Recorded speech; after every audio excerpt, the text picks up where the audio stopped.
ഇവിടെ Kottayam press club എന്ന് പറഞ്ഞാൽ ഞങ്ങളുടെ സ്വന്തം പ്രസ് ക്ലബ്ബാണ്, നമുക്കറിയാം. ആ ബന്ധമാണ് എനിക്കുള്ളത്. കുറച്ചാളായിട്ട് ഞാൻ നിങ്ങളെ കാണാതിരിക്കുന്നത് മനഃപൂർവ്വമാണ്. പക്ഷെ ഇപ്പോൾ നമ്മുടെ നാളിതുവരെയായി ഈ പ്രസ് ക്ലബിൻ്റെ ഭാരവാഹികളായിട്ടിരുന്ന ആളുകൾ നമുക്കറിയാം. ഞാൻ പ്രത്യേകിച്ച് അവർ ചെയ്ത ആ മാന്യമായ പ്രവർത്തനത്തിന് അവരോടുള്ള നന്ദി അറിയിക്കാൻ ഞാൻ ആഗ്രഹിക്കുന്നു. വളരെ ആത്മാർത്ഥ പ്രസ് ക്ലബിൻ്റെ പ്രസിഡൻറ്റും സെക്രട്ടറിയും ട്രഷറും ഭാരവാഹികളും കമ്മിറ്റിയൊക്കെ വളരെ മാന്യമായ ഒരു സമീപനമാണ് ഉണ്ടായിരുന്നത്. ജനങ്ങളോടും എന്നോടും എന്ന കാര്യത്തിൽ പ്രത്യേക നന്ദിയും സ്നേഹമുണ്ട്. കടപ്പാട് ഞാൻ പരസ്യമായിട്ട് പ്രകടിപ്പിക്കുന്നു. അതോടൊപ്പം പുതിയ ഭാരവാഹികൾ വന്നിരിക്കുകയാണ്. പുതിയ ഭാരവാഹികളുടെ പ്രത്യേകത ഞാൻ കണ്ടത് എല്ലാം 40 വയസ്സിൽ താഴെയാണ്, ചെറുപ്പക്കാരാണ്. വളരെ നന്നായി ഞാൻ അവരെ സന്തോഷത്തോടെ അവരെ കാണുന്നു. അവരുടെ പ്രവർത്തനങ്ങൾ ഇപ്പോഴത്തെ കമ്മിറ്റിയുടെ പ്രവർത്തനം പോലെ കൂടുതൽ ശക്തിമത്തായി പോകാൻ എല്ലാ കഴിവും പുതിയ പ്രസിഡന്റും സെക്രട്ടറിയും ട്രഷറിനും ഉൾപ്പെടെ ഭാരവാഹിക്കും നൽകട്ടെ എന്ന് ഞാൻ ദൈവത്തോട് പ്രാർത്ഥിക്കുന്നു. കഴിഞ്ഞ കമ്മിറ്റികൾക്ക് ഞാൻ ചെയ്തിരുന്ന പോലുള്ള സഹകരണവും സ്നേഹവും വരുന്ന കമ്മിറ്റിക്കും തീർച്ചയായും എൻ്റെ ഭാഗത്തു നിന്നുണ്ടാവും എന്ന് ഉറപ്പിച്ച് പറയാൻ ഞാൻ ആഗ്രഹിക്കുന്നു. പിന്നെ 2 പ്രാവശ്യം ഇരുന്ന കമ്മിറ്റിയാണ് ഇപ്പോൾ പിരിയുന്നത് അല്ലേ എന്ന് എനിക്ക് തോന്നുന്നു. എൻ്റെ കണക്കനുസരിച്ച് ഇത് കമ്മിറ്റി നല്ല രീതിയിൽ പോകട്ടെ എന്ന് പ്രാർത്ഥിക്കുകയാണ്. അവർക്കെല്ലാ പാവങ്ങളും ആശംസിക്കും. ഞാൻ വിഷയത്തിലേക്ക് കിടക്കട്ടെ. ഇത് ഇന്ന് കേരളം ഉറ്റുനോക്കുന്ന ഏറ്റവും പ്രധാനപ്പെട്ട ഒരു പ്രശ്നമാണ്. മുല്ലപ്പെരിയാർ ഡാം അത് പൊട്ടുവോ പൊട്ടുകറിയോ, അതാണ് ഇപ്പോൾ ജനങ്ങളുടെ മനസ്സിൽ ചർച്ച. ബഹുമാനപ്പെട്ട മുഖ്യമന്ത്രി പറയുന്നു ഒരു ഭയവും വേണ്ട, മുല്ലപ്പെരിയാർ ഒരു കുഴപ്പമില്ലെന്നാണ് മുഖ്യമന്ത്രി പറയുന്നത്. ഇടുക്കിയിലൊക്കെയാണ് മന്ത്രി നമ്മുടെ റോഷി അഗസ്റ്റ്, അദ്ദേഹം MLA ആയിരുന്നപ്പോൾ സ്വല്പം സത്യവും നീതിയും ധർമ്മമൊക്കെ ഉണ്ടായിരുന്നു. ഇപ്പം മന്ത്രി ആയതിനു ശേഷം അങ്ങേർക്കും സത്യമൊന്നും അറിയില്ല. മുല്ലപ്പെരിയാറിന് ഒരു കുഴപ്പമില്ലെന്നാണ് പറഞ്ഞത്, ഇന്നലെ പറഞ്ഞിരിക്കുക. ഞാൻ ഇന്നലെ പറയുന്നത് കേട്ടു.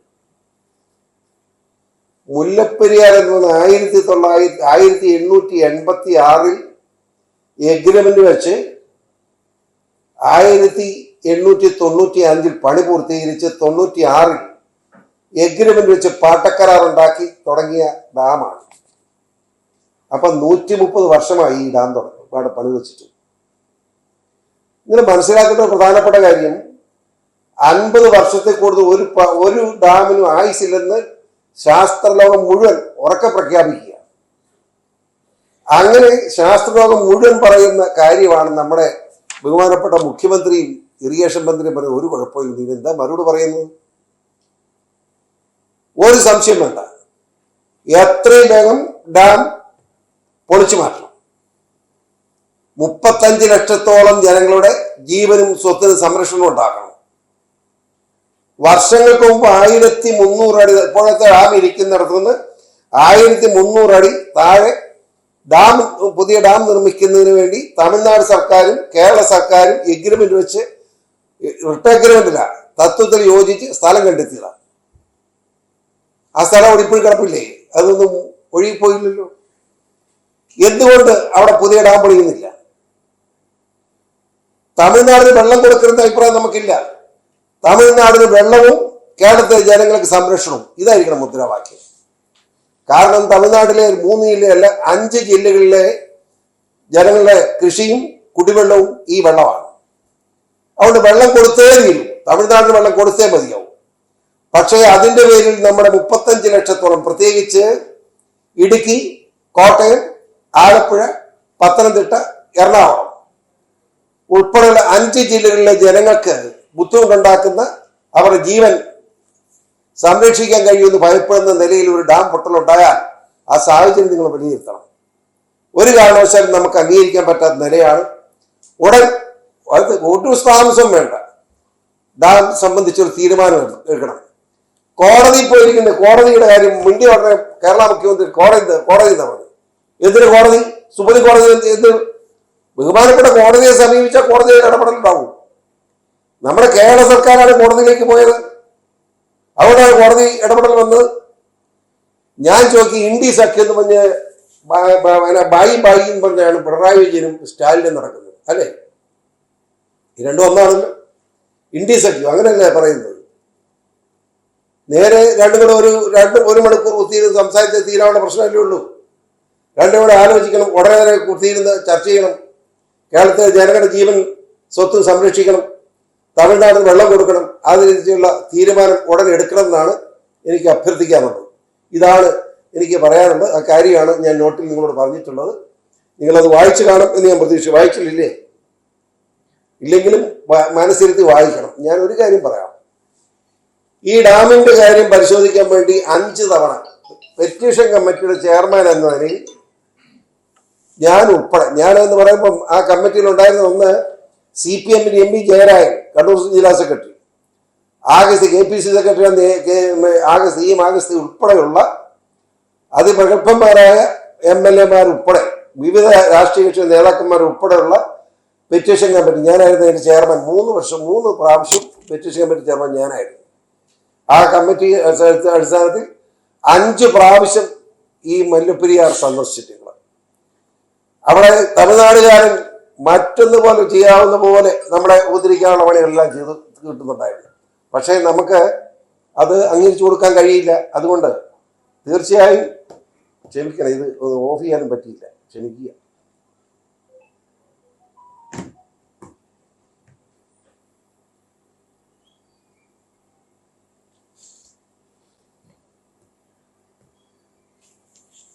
അതായത് തമിഴ്നാട്, ഞാൻ ഒരു ചെറിയ ഉദാഹരണം പറയാം. ആദ്യം ഈ കമ്മിറ്റിയുടെ ചെയർമാൻ എന്നതിൽ ഞങ്ങൾ അവിടെ സന്ദർശിക്കുകയാണ്. കുമ്മനോട് MLA ഒരുമിച്ച് വന്ന് ബാക്കി ഞങ്ങൾ 2 പേര്, ആഗസ്റ്റിന് ഞാൻ മാത്രം സ്പീഡ് ബോട്ടിൽ വളരെ വേഗം ഈ ഡാം സഞ്ചരിച്ചു. ഞാൻ അവിടെ ചെല്ലുമ്പോൾ നമ്മുടെ തമിഴ്നാടിന്റെ IAS ഉദ്യോഗസ്ഥന്മാരും ചീഫ് ജസ്റ്റിസ് ഉൾപ്പെടെ മുഴുവൻ പേരും കാപ്പാത്തുകയെന്ന് പറഞ്ഞിട്ട് കരഞ്ഞുകൊണ്ടിരിക്കുക. നമ്മുടെ മൂലം ഉതിരിക്കരുത്, ഞങ്ങളെ ഉതിരിക്കുക, വെള്ളം തരണം. ഞാൻ പറഞ്ഞു, നിങ്ങൾക്ക് വെള്ളം തരാൻ തന്നെയാണ് വന്നിരിക്കുന്നത്, വെള്ളം തരുന്നത്, പക്ഷെ ഞങ്ങളുടെ ജീവൻ വേണം എന്ന് ഞാൻ അവരോടും പറഞ്ഞു. പക്ഷേ ഞാൻ ചെല്ലുന്ന സമയത്ത് ഞങ്ങളുടെ പെറ്റീഷൻ കമ്മിറ്റി ചെല്ലുമ്പോൾ ഒരു എഞ്ചിനീയർ, ഒരു സെക്ഷൻ ഓഫീസ് പോലും ഇതിനു വേണ്ടി നമ്മൾക്ക് ഇല്ല. പോലെ മുല്ലപ്പെരിയാർ ഇല്ല. മുല്ലപ്പെരിയാർ സെക്ഷനിൽ എന്ന് മാത്രമല്ല, ഇറിഗേഷൻ ഡിപ്പാർട്ട്മെന്റ് തിരിഞ്ഞു നോക്കിയിട്ടില്ല. ആ കമ്മിറ്റി റിപ്പോർട്ടിന്റെ അടിസ്ഥാനത്തിൽ ഒരു സെക്ഷൻ രൂപീകരിച്ചു. ഒരു AEയും 30 ഉദ്യോഗസ്ഥന്മാരെയും സ്റ്റാഫിനെയും നിയമിച്ചു. 6 മാസം കഴിഞ്ഞ് ഞാൻ പരിശോധിച്ചിട്ടും അവിടെ ഒരു ഉദ്യോഗസ്ഥനും ചെന്നിട്ടില്ല. വീണ്ടും കമ്മിറ്റി അവിടെ വിസിറ്റ് നടത്തി. ഗവൺമെന്റ് ശക്തമായ റിപ്പോർട്ട് വെച്ചു. നിയമസഭയിൽ ചർച്ചയായി. അപ്പോഴാണ് ഉദ്യോഗസ്ഥന്മാരെ അസിസ്റ്റന്റ് എക്സിക്യൂട്ടീവ് സബ് ഡിവിഷൻ ആക്കി വെച്ചത്. ഇപ്പോഴും കുമളിയിലുണ്ട്, അവിടെ ഇല്ല. കുമളി നിന്നിട്ട് കാര്യമുണ്ടോ? എങ്ങനെ ഉദ്യോഗസ്ഥന്മാർ അങ്ങോട്ട് പോകും? ഞാൻ ചോദിച്ചു. 3ാമത്തെ റിപ്പോർട്ട് ഞാൻ ചോദിച്ചത്, അത് നിതീഷ് കമ്മിറ്റി റിപ്പോർട്ട് എടുത്താൽ നിങ്ങൾക്ക് കിട്ടി. ഞാൻ കൊണ്ടുവരാൻ പറ്റിയില്ല, ഉണ്ടല്ല, ഒന്ന് ആലോചിച്ച്. എന്റെ കാലത്തിന് ശേഷം ശ്രീ ഉണ്ണിയാടൻ ആ കമ്മിറ്റിയുടെ ചെയർമാനാണ്. ഉണ്ണിയാടൻ റിപ്പോർട്ട് കൊണ്ട് ഈ ഡാം വളരെ അപകടകരമാണ്, എത്രയും പൊളിച്ചു നീക്കണം, പുതിയ ഡാം പണിയണമെന്ന് ഉണ്ണിയാടൻ കമ്മിറ്റി റിപ്പോർട്ടുണ്ട്. അത് കഴിഞ്ഞ് പെറ്റീഷൻ കമ്മിറ്റി ചെയർമാനായി നമ്മുടെ മോൻസി ജോസഫാണ്. മോൻസിന്റെ കമ്മിറ്റി റിപ്പോർട്ടിലും ഇത് തന്നെ പറഞ്ഞിരിക്കുകയാണ്. ഇതൊക്കെ അധികമായി മന്ത്രിമാരുൾപ്പെടെ ഒരു വലിയ സെലക്ട് കമ്മിറ്റി വെച്ചു, അതായത് ഒരു പ്രത്യേക കമ്മിറ്റി. ആ കമ്മിറ്റിയും ഡാം അപകടകരമായ സ്ഥിതിയിലാണ് എന്ന് സൂചിപ്പിച്ചിരിക്കുക. ആ നിലയ്ക്ക് ഇനി എന്തിനാ വെച്ചോണ്ടിരിക്കുന്നത്? വളരെ വേഗം ആ ഡാം പൊളിച്ചു മാറ്റണം. ജനങ്ങളുടെ ഭീതി എങ്ങനെ കിടന്നുറങ്ങുന്നത്? ഒരു മനുഷ്യർ കിടന്നുറങ്ങാൻ പറ്റാത്ത ഗതിയായില്ലേ? നിങ്ങൾക്കറിയാം, ഒരു ചെറിയ ഉദാഹരണം പറഞ്ഞേക്കാം, പുറത്ത് പറയാൻ പാടില്ലാത്ത പക്ഷെ പറയുക. നമ്മുടെ ഇടുക്കി ഡാം പൊട്ടിയാൽ ഒറ്റയല്ലേ പറയുന്നു, ബാക്കി മുഴുവൻ പറഞ്ഞാൽ കുഴപ്പമാണ്. മുല്ലപ്പെരിയാർ ഡാം പൊട്ടിയാൽ വണ്ടിപ്പെരിയാറിൽ വെള്ളം വരുന്ന ആ സമയത്തിനുള്ളിൽ മുണ്ടക്കയത്ത് വെള്ളം എത്തി തകർന്നിരിക്കും. മതിയോ? ചിന്തിക്കാൻ പറ്റുമോ നിങ്ങൾക്ക്? മുല്ലപ്പെരിയാറിൽ നിന്നും മുല്ലപ്പെരിയാർ ഡാമിൻ സൈറ്റിൽ നിന്നും വണ്ടിപ്പെരിയാറിൽ വെള്ളം വരുന്ന ആ സമയം കൊണ്ട് ഇത് ആരാ പറഞ്ഞിരിക്കുന്നത്? കാരണം ഉണ്ടല്ലോ ഇവിടെ തെളിഞ്ഞിരിക്കുന്നു.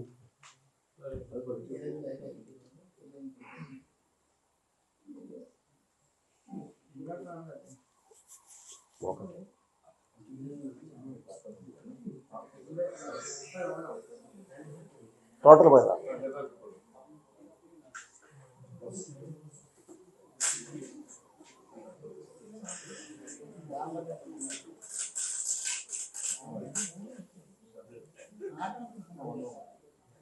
നമുക്ക് ഇവിടെ ഒരു പുതിയ കമ്മിറ്റി എന്ന ഒരു സാധനം അറേഞ്ച് ചെയ്യണമല്ലോ. പുതിയ കമ്മിറ്റി ആരാ? പ്രസിഡന്റ് വന്നില്ലേ? സെക്രട്ടറി ഉണ്ടോ? കാഞ്ഞിരപ്പള്ളിക്കാരനല്ല, അവന് നമ്മുടെ പാറത്തോളുകാരനാണ്, പൂഞ്ഞാറുകാരനാണ്, കാഞ്ഞിരപ്പള്ളി അല്ല. ആ ഏതാ? ആ ട്രഷറർ അവിടെ ഇരിപ്പുണ്ടല്ലോ. അപ്പൊ ഇത് നമുക്കൊരു ഒരു ഒരു ഒരു 3 weeks അറേഞ്ച് ചെയ്തിട്ട് ഇത് അറേഞ്ച് ചെയ്യണം കേട്ടോ. അടുത്ത നിങ്ങളുടെ കമ്മിറ്റിയിൽ ഈ കറണ്ട് ജനറേറ്റർ വെച്ചാൽ പറയും, ഈസിയായിട്ട് ചെയ്യണം. അത് ചാടി അന്നേരം എന്നെ പിടിക്കണമെന്നേ, നമുക്ക് നോക്കാം ആരെയെങ്കിലും. പോണേ എവിടെ? താഴെ മുകളിലിരുന്നു. ആ ഇവിടെ ജനറേറ്റർ ഇല്ലേ? ആ ഇത് ജനറേറ്ററാ.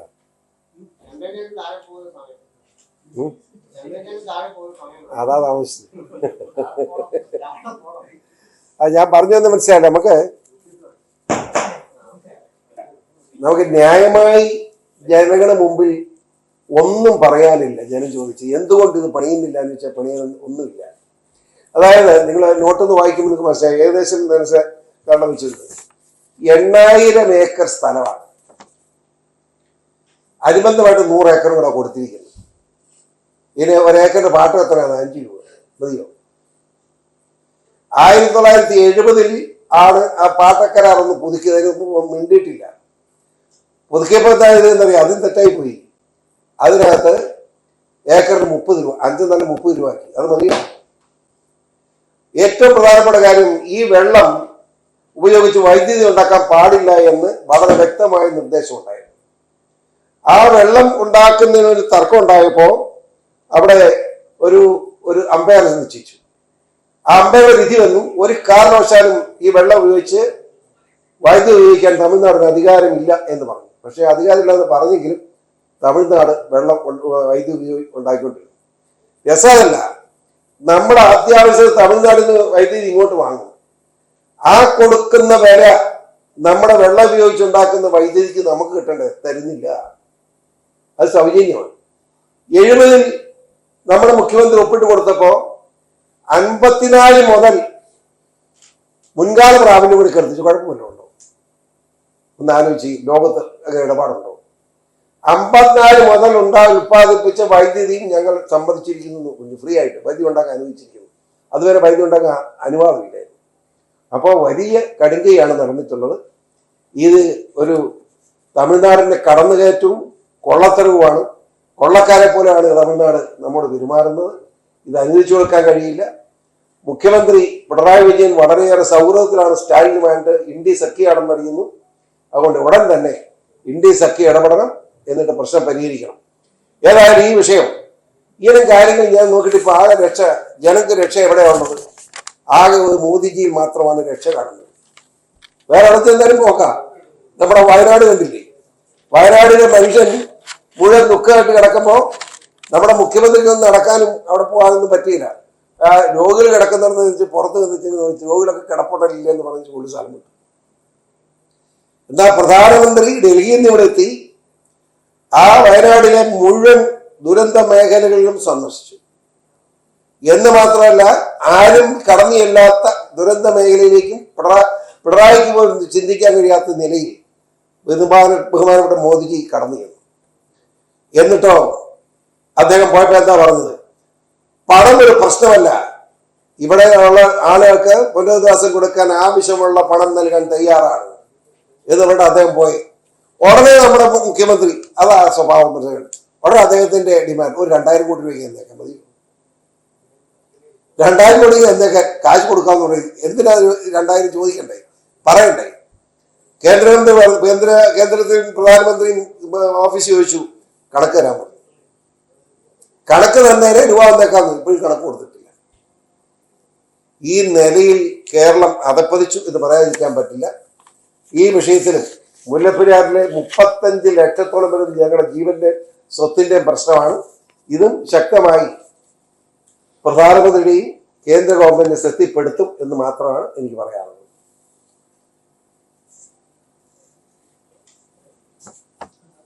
ഓക്കെ,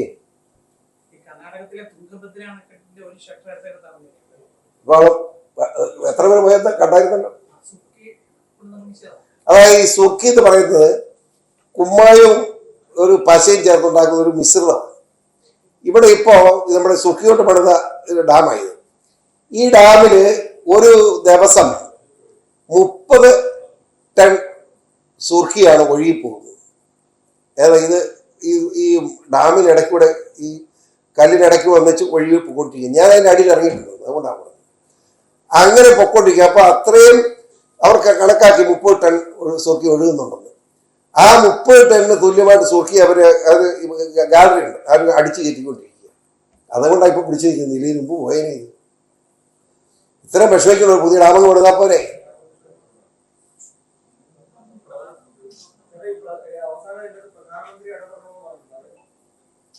അതെ, അതാണ് ഞാൻ പറഞ്ഞല്ലോ. ഇനിയിപ്പോ നമുക്ക് അവിടെ അല്ലേ രക്ഷയുള്ളൂ. ആകെ പറയാൻ അവിടെ അല്ലേ ഉള്ളൂ. വേറെ ആരോട് പോയി പറയാന്? അവരുടെ സമയം കഴിഞ്ഞു എന്ന അഭിപ്രായക്കാരനായ സംശയമൊന്നുമില്ല. അവരുടെ സമയം കഴിഞ്ഞു.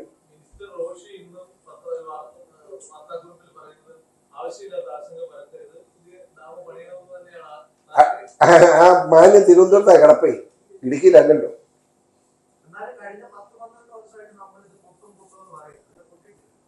അതായത് ഇത് ഞാൻ ചോദ്യത്തിന് ഉത്തരവായിട്ട് വളരെ എളിമയോട് ഞാൻ നിങ്ങളെ പറഞ്ഞ് വളരെ സ്നേഹത്തോട് ഞാൻ ഒരു കാര്യം പറയട്ടെ. നിന്നെ ഞാൻ കൊല്ലും എന്ന് പറഞ്ഞാൽ ചിലപ്പോൾ കൊല്ലാതിരിക്കാൻ സാധ്യത. പൊട്ടും എന്ന് പറഞ്ഞു. പൊട്ടും ഒറ്റയാണ് മതി. ഒരു ഡാമിന്റെ ആയുസ് 50 വർഷം ശാസ്ത്രലോകം മുഴുവൻ പറഞ്ഞിരിക്കുമ്പോൾ 130 വർഷം പഴക്കമുള്ള ഈ കുന്തം പിന്നെ എന്തിനാണ് അവിടെ വെച്ചുകൊണ്ടിരിക്കുന്നത്? ഇത് മാറ്റി പുതിയ ഡാം പണിയാൻ പാടില്ല. പൊട്ടും എന്ന് പറഞ്ഞാൽ പൊട്ടിയില്ല. പൊട്ടിക്കഴിഞ്ഞാൽ എന്ത് ഉത്തരം പറയും? ഈ 35 ലക്ഷം ജനങ്ങളുടെ ജീവനും സ്വത്തിന്റെ ഉത്തരവാദിത്വം നമ്മൾ ആർക്കെങ്കിലും ഏൽക്കാൻ പറ്റുമോ? അതാണ് നമ്മുടെ ചോദ്യം. ആര് കേൾക്കും? 35 ലക്ഷം ജനം. ഞാൻ പറയാം, പന്തളം ഉൾപ്പെടെ, ചെങ്ങന്നൂർ ഉൾപ്പെടെ, ആലപ്പുഴ ഉൾപ്പെടെ കാണുകയില്ല. ഇന്ന് ആലോചിച്ച് അവിടെ പോയി നിൽക്കുന്നു. ആകെപ്പാടെ അന്ന് റിപ്പോർട്ടിന്റെ അടിസ്ഥാനത്തിൽ നമ്മുടെ വെള്ളികുളം വഴി, വാഗമൺ വള്ളികുളം വഴി, കാരികാല വഴി വെള്ളം വന്ന് മീനച്ചിലാറ് പറഞ്ഞ് ഈരാറ്റുപേട്ട മുഴുവൻ പോകുന്നു പറഞ്ഞിരുന്നു. അന്ന് നമ്മളെ വളരെ നിർബന്ധമായി എസ്റ്റിമേറ്റ് എടുപ്പിച്ച് വഴിക്കടവിൽ, അത് നിങ്ങളെല്ലാം കൊണ്ടുപോയി കാണിക്കുകയാണ്. വഴിക്കടവിൽ നമ്മൾ ഡാം കെട്ടി. അയ്യോ വരുമെന്നോ തല കാണുകയില്ല. ഇടയിൽ വെള്ളം ഒഴുകുന്നത് എങ്ങനെയാണെന്ന് അറിയാൻ ആർക്കും പറയാൻ പറ്റും. അത് വളരെ വ്യക്തമായിട്ട് ഞാൻ പഠിച്ചതാണ്.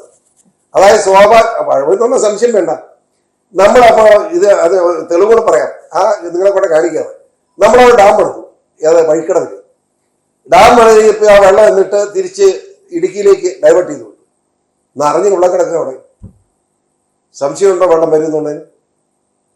അതിലെ ആ വെള്ളം മുഴുവൻ കാരികാട് വഴി, തീക്കോയി വഴി, ഈരാറ്റുപേട്ട, മീനച്ചിലാറ് വന്ന് കോട്ടയത്ത് വരേണ്ടത്. അത് മുഴുവൻ ഇടുക്കിയിലേക്ക് തിരിച്ചു വിട്ടിരിക്കുക. അന്ന് കുറെ കുശുമ്പന്മാര് പറഞ്ഞു, ഈ കോട്ടയത്തിൽ കിട്ടേണ്ട വെള്ളം, ഈരാറ്റുപേട്ട കിട്ടേണ്ട വെള്ളം PCOR ഇത് ഇടുക്കിക്കാരെ കൊടുക്കുന്നത്. ഇപ്പൊ അതിനെല്ലാം സൂക്കട് തീർന്നിട്ട് പറിച്ചിട്ട് ഓരോ നോക്കിക്കണ്ട് ചെയ്യണ്ടേ.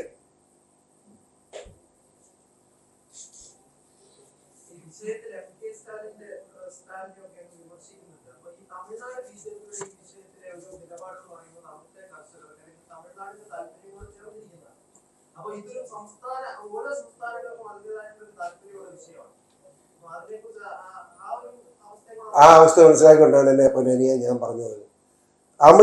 തമിഴ്നാട്ടിലെ ജനങ്ങൾ ആവശ്യം അവർക്ക് വെള്ളമാണ്. ആ വെള്ളം അവർക്ക് കൊടുക്കണം. സംശയമുണ്ടോ? നമ്മുടെ പ്രശ്നം എന്നാ? നമ്മുടെ ജീവൻ വേണം. പുതിയ ഡാം പണിയണം, ഇത് പൊളിച്ചു കളയണം, അത്രേ ഉള്ളൂ. അതിന് ആർക്കും തർക്കമില്ല. അവിടെ കണ്ടത് 1300 താഴെ സ്ഥലം കണ്ടെത്തതല്ലേ, എന്തുകൊണ്ടത് പണിയുന്നില്ല? അത് പണിത് വെച്ചാൽ മതി, പ്രശ്നം തീർന്നു.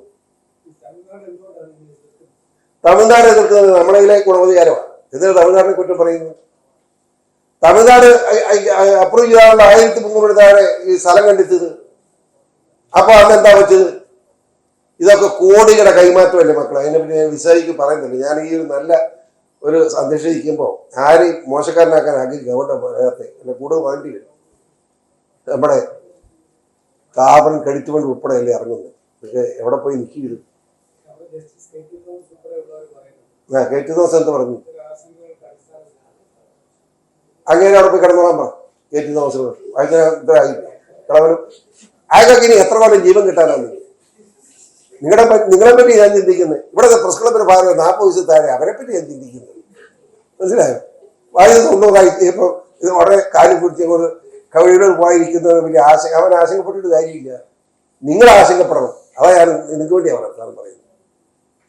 കെ ടി തോമസ് ആയിക്കോട്ടെ കേട്ടോ, കോട്ടത്തിൽ നിന്ന് പ്രസ്താവിച്ചാൽ മതി, സുഖമാണ്. ക്ഷമിക്കണം ഇങ്ങനെ പറയുമ്പോൾ അത്രമാത്രം വികാരമുണ്ട് ഈ കാര്യത്തിൽ എനിക്ക്. അതുകൊണ്ടാണ് ഞാനിത് പോയി കണ്ടവനാ. ഇവിടെ കുത്തിരുന്നോണ്ട് പറയല്ലേ 5 പ്രാവശ്യം മുല്ലപ്പെരിയാർ സന്ദർശിച്ചവൻ. മനസ്സിലായില്ലേ? നിങ്ങൾ അടുത്തിനെ പറഞ്ഞുതരാം. അവിടെ വെള്ളം 107 അടിയിൽ നിന്ന് എഴുതി വെച്ചിരിക്കുക. ഞാൻ ചെല്ലുമ്പോൾ എനിക്കൊരു സംശയം 107 അടിയാണോ. ഞാൻ മിണ്ടാതെ പോന്നു. ഇവിടെ നിന്ന് നേവിയിൽ നിന്ന് മുങ്ങവിദഗ്ധർ വരാൻ പറഞ്ഞു അടുത്ത കമ്മിറ്റിക്ക്. അവരെ ഉദ്യോഗസ്ഥരെ വരുത്തിയിട്ട് നേവി ഉദ്യോഗസ്ഥന്മാരോട് വീണ്ടും പോയി. ഞാനവിടെ അറിയാമോ, അവിടെ പോയി മുങ്ങി എടുത്തോളാം, മുങ്ങി കണക്കെടുത്തോളാൻ പറഞ്ഞു. ഞാൻ നിൽക്കുക ബസ് ഈ ബോട്ടേൽ ഇറങ്ങാതിരിക്കാൻ പറ്റുമാർ മുങ്ങവിദഗ്ധ അവരെ സാധനമായിട്ടുണ്ട് ഇറങ്ങി അയച്ച് അവർ കൊണ്ടുവന്ന് ഇപ്പോൾ അത് നൂല നോക്കിയപ്പോൾ 3 മീറ്റർ സിറ്റാണ്, ചെളിയാണ്. അതിന്റെ മുകളിൽ 107 കറക്റ്റാണ്. മനസ്സിലായോ? അപ്പൊ ആ 3 മീറ്റർ ഒന്ന് കൂട്ടിക്ക് ചെളി. അതാണ് ഞാൻ നോക്കി ഇതെല്ലാം ബുദ്ധിമുട്ടി തന്നെ നോക്കി പഠിച്ചിട്ടാണ് ഇതൊക്കെ പറയുന്നത്. പിന്നെ ഞാൻ മിണ്ടാതിരുന്നത് കുറച്ച് നാളായിട്ട്. എന്നാ പറയണം, നമ്മൾ എന്ത് ഇടപെടുന്നുണ്ട് മിണ്ടാതിരുന്നത്. ഇതിപ്പം സഹിക്കാൻ പറ്റാത്ത നിലയിൽ എത്തിക്കും. അതുകൊണ്ട് പറഞ്ഞത്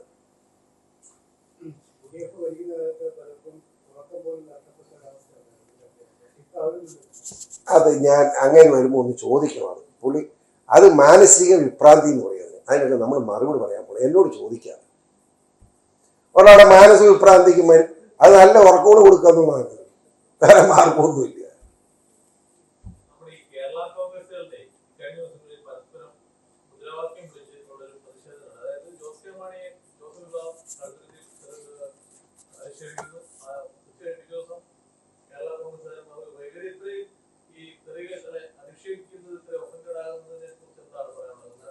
ഈ വിഷയത്തിൽ ഇഷ്ടമുള്ള ചോദ്യമാണ് എങ്കിലും അനിയൻ്റെ ഒരു വികാര പ്രകടനം എന്ന അഭിപ്രായം പറയാൻ പോകുന്നത് ശരിയല്ല. ഇത് സമ്മതിക്കും.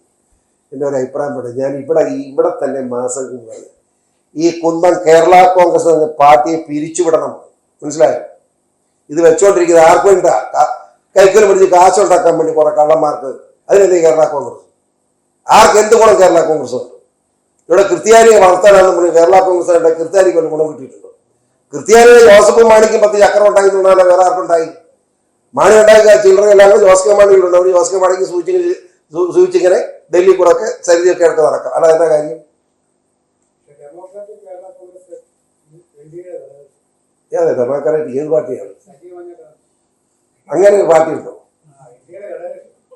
എനിക്കില്ല, അറിയത്തില്ല, എല്ലാത്തിനും പഠിച്ചില്ല. അല്ല, പുള്ളി കൊടുത്ത ആളൊക്കെ ഉണ്ടോ? ഞാനറിഞ്ഞില്ല. ഞാൻ പോയ ജില്ലയിലൊന്നും കണ്ടില്ല. ഇവിടെ ഞാൻ ഉണ്ടോ എന്ന് എനിക്കറിയില്ല. ഉണ്ടെങ്കിൽ നല്ല കാര്യം. നമ്മുടെ കരകക്ഷിയിൽ ശക്തി പ്രാപിക്കട്ടെ. പക്ഷേ ആ കേരള കോൺഗ്രസിന് പേര് മാറ്റിയാൽ മഞ്ഞക്കിടന്നത് നല്ലതായിരിക്കും. എൻ്റെ അഭിപ്രായം അതാ.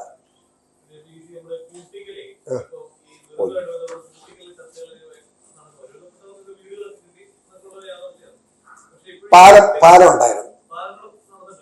പാലം നാട്ടുകാർ പണിതുകൊണ്ടിരിക്കുകയാണല്ലോ. അതിലൊരു പ്രശ്നം എന്താണെന്നറിയാൻ ഞാൻ പറയാം. അവിടെ ഇത് സത്യത്തിൽ നമ്മുടെ കരിങ്കൽ കോറികളും വലിയ അതായത് എക്കോളജി ഫ്രജൈലായിട്ടുള്ള മേഖലയിൽ വലിയ 10-12 നിലയുള്ള കെട്ടിടങ്ങളും പണിയുന്ന സമ്പന്നന്മാരുടെ ഇടപാടാണ്. ഇത് അവസാനിപ്പിക്കാതെ അതൊന്നും രക്ഷപ്പെടാൻ പോകുന്നില്ല. മനസ്സിലായോ? ഇവിടെ ഇലവിഴാപ്പൂഞ്ചിറ ഇവിടെ നോക്കിയപ്പോൾ കെട്ടിടം പണിതുകൊണ്ടിരിക്കുക. അത് പൊക്കുക അങ്ങോട്ട്. ഇത് എങ്ങോട്ടാണ് ഇത് പൊക്കിക്കൊണ്ട് പോകുന്നത്? കൂട്ടിക്ക് പഞ്ചായത്ത് മാത്രം 8 കോറിയായിരുന്നു, അറിയാമോ? 8 കോറി. ഞാനത് നിർത്തിക്കളഞ്ഞു. അവിടുത്തെ ജനപ്രതിനിധികളെയും പഞ്ചായത്ത് പ്രസിഡന്റും മെമ്പർമാരും എല്ലാം വിളിച്ചു കൂട്ടി 8 നിർത്തിക്കളഞ്ഞു. അത് കഴിഞ്ഞ് പാവങ്ങളുടെ വീട് പദ്ധതിക്ക് കരിക്കല്ല് വേണമല്ലോ, എന്ത് ചെയ്യും എന്നൊരു ചർച്ച വന്നപ്പോൾ അവിടെ മുഴുവൻ രാഷ്ട്രീയ കക്ഷി നേതാക്കന്മാരെയും പഞ്ചായത്ത് പ്രസിഡന്റെയും മെമ്പർമാരെയും വിളിച്ച് ഞാൻ തന്നെയാണ് ചെന്നിരുന്ന് ചർച്ച ചെയ്ത് 2 കോറി ഉണ്ടാക്കിക്കൊള്ളാൻ അന്വേഷിച്ചു. അങ്ങനെ 2 കോറി ഉണ്ടായതോടെ ആ കോറി അപകടമെന്ന് എൻ്റെ അഭിപ്രായം. കോറികൾ അവസാനിപ്പിച്ചു. ഇപ്പോഴത്തെ സാഹചര്യത്തിൽ ഒന്നാമത് കാലാവസ്ഥയിൽ വലിയ മാറ്റം വന്നിരിക്കുകയാണ്. കേരളത്തിൽ എല്ലാ മേഖലകളിലും അപകടകരമായ നിലയാണ്. മലയോര മേഖലയിൽ ഇതുപോലുള്ള മണ്ണിടിച്ചിലും ഉരുൾപൊട്ടലും, അതുപോലെ തന്നെ തീരദേശത്തോ കടൽ കടന്ന് കയറുന്നു. എല്ലാ മേഖലയിലും ഇങ്ങനെ അപകടങ്ങൾ നടന്നുകൊണ്ടിരിക്കുമ്പോൾ പരിസ്ഥിതി സംരക്ഷിക്കാനുള്ള നടപടി സ്വീകരിക്കാനുള്ള ബാധ്യത ഭരണാധികാരികൾക്കുണ്ട്. നമ്മുടെ പഞ്ചായത്തിൽ ഇടപെടണം, മുഴുവൻ കോറിയും നിർത്തിക്കളണമെന്ന് എൻ്റെ അഭിപ്രായം. ഏതെങ്കിലും ഒരു മേഖലയിൽ കുഴപ്പമില്ലാത്ത സ്ഥലത്ത് 1-2 കോറി ഞാൻ എതിരല്ല. അതുപോലെ തന്നെ എന്തിനാ നീ ഈ വലിയ 10-12 നില കെട്ടിടം ഉണ്ടാക്കുന്ന ഈ മലയുടെ മുകളിൽ കൊണ്ടുപോയി? ആർക്കെണ്ണ ഉണ്ടാക്കാൻ ഈ കെട്ടിടം? ന്യായമായിട്ട് ചെറിയ താമസിക്കാനുള്ള വീടുണ്ടാക്കിയാൽ പറയും. 2 ഭാര്യയും ഭർത്താവും അവിടെ 10 മുറി എണ്ണ കാണിക്കാൻ ചെറിയ കെട്ടിടം വെക്കണം. 2 നിലയിൽ കൂടുതൽ അനുവദിക്കരുത് വീട് വെക്കാൻ. സ്റ്റോപ്പിംഗ് നമ്മൾ 2 നില കൂടുതൽ അനുവദിക്കാൻ പാടില്ല. 3 നില ഏകദേശം ധാരണയുണ്ട്. ഇപ്പോൾ 2 നിലയായിട്ട് നിർത്തണമെന്ന് എൻ്റെ അഭിപ്രായം. അതിനുള്ള ആവശ്യമില്ല. റിസോർട്ടുകൾ പണിത് കൂട്ടുക. ഇവിടെ പറഞ്ഞ തങ്ങള് പറ അന്ന് എൻ്റെ മകൽ കമ്മിറ്റിക്ക് 3 ഹെക്ടർ സ്ഥലം ഞാൻ പതിപ്പിച്ചു കൊടുത്തത്. അവർ വളരെ മാന്യമായിട്ട് അത് നോക്കുന്നുണ്ടായിരുന്നു. ഇപ്പൊ ഈയിടെ ചെന്നപ്പം അവിടെയും റിസോർട്ടായി. എന്തൊരു കാലമായി ഇത്! ഈ ചോദിക്കാനും പറയാൻ ആളില്ല. അവിടെയുള്ള വില്ലേജ് ഓഫീസറും അവിടെയുള്ള താലൂക്ക് ഓഫീസറും ഒക്കെ ഇതിന് ഉത്തരം പറയേണ്ടി വരും. പഞ്ചായത്ത് മാത്രമല്ല. വരട്ടെ, നോക്കാം. അത് വളരെ വികാരപരമായ കാര്യം. ഇത് അനുവദിക്കാൻ പറ്റില്ല.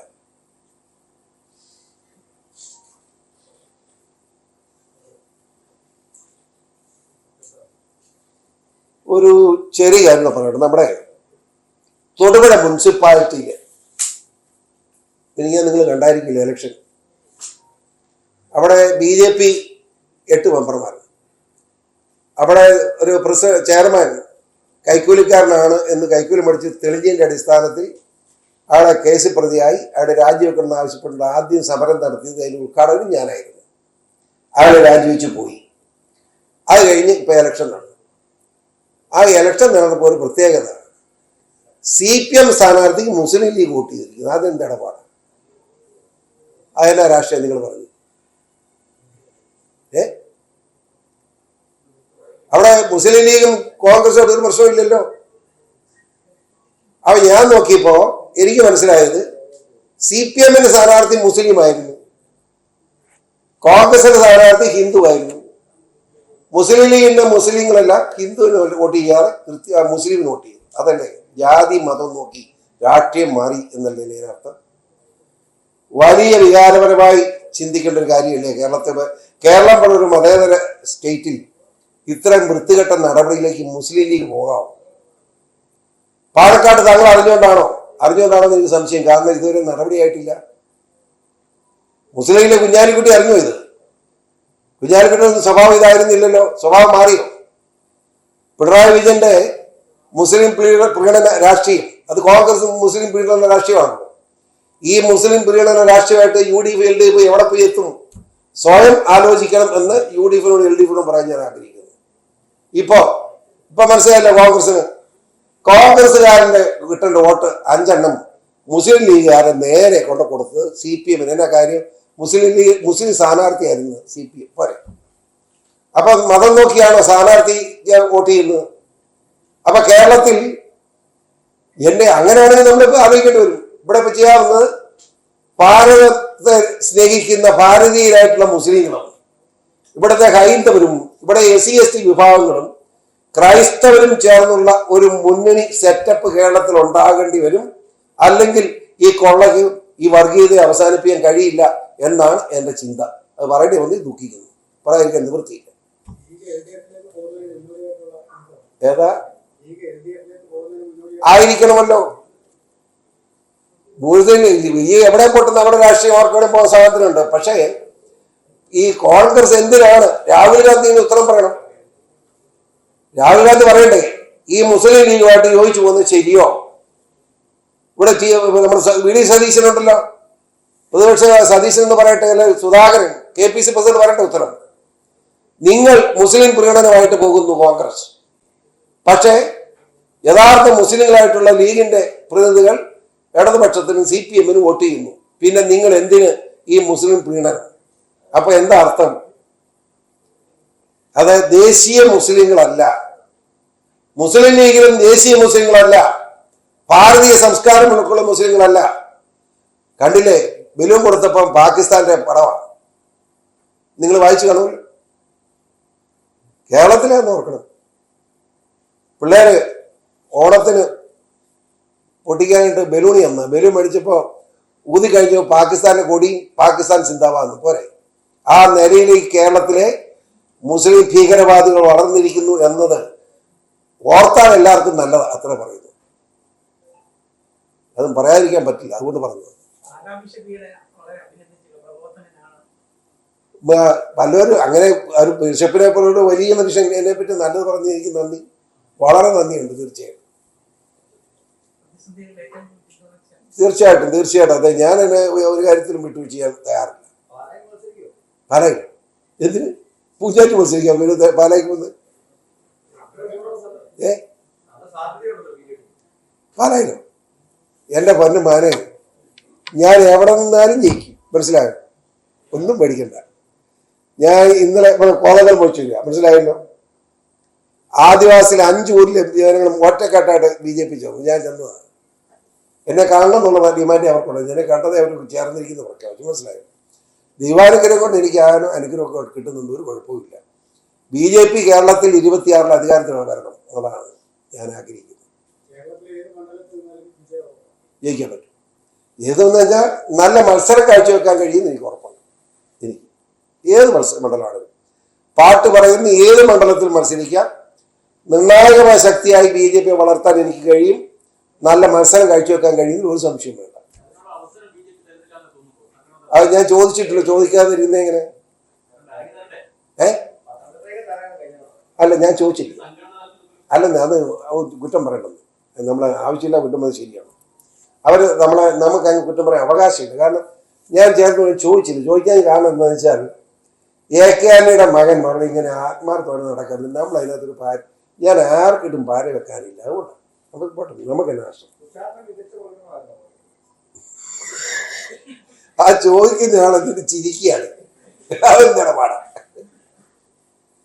ആ ചോദ്യത്തിന് ഉത്തരവുള്ളതുകൊണ്ട് ഞാൻ മറുപടി പറയുന്നില്ല.